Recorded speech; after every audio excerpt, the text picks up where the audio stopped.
La Côte d'Ivoire a invité à partager son expérience aux Nations Unies en matière de DDR, désarmement, démobilisation et réintégration. Nous avions trois approches. L'approche classique fixe dans des camps, l'approche mobile où nous donnions rendez-vous à des ex-combattants dans des endroits et nous pouvions récupérer leurs armes, et l'approche communautaire. Les éléments clés qui ont permis à ce processus cette impulsion, la volonté politique au plus haut niveau. Le Conseil national de sécurité, instance qui est présidée par le chef de l'État, se réunissait pendant toute cette période, toutes les 2 semaines. Fidel Sarasoro, ex-coordonnateur de l'autorité pour le désarmement, la démobilisation et la réintégration des ex-combattants, présente le bilan du processus DDR, des anciens combattants devant le département de maintien de la paix de l'ONU. Au cours de ce processus, 44 000 armements, dont 14 000 armes, ont été recueillis. Environ 70 000 ex-combattants ont été réintégrés. Nombre d'entre eux ont été réinsérés.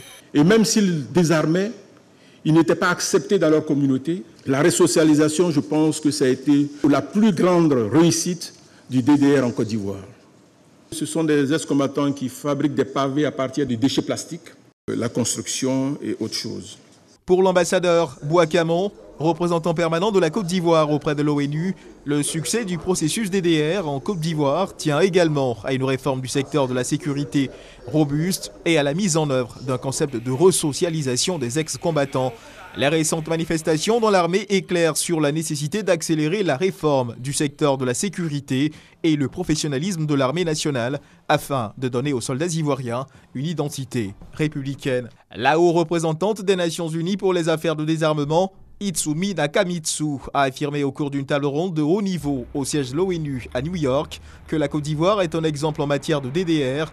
L'exemple ivoirien tel que présenté par Fidel Sarasoro pourrait éventuellement servir d'exemple à d'autres pays de la sous-région qui connaissent une certaine précarité en matière de sécurité post-crise. Montant total du processus DDR en Côte d'Ivoire, 100 milliards. La contribution de la Côte d'Ivoire s'élève à environ 70% du montant.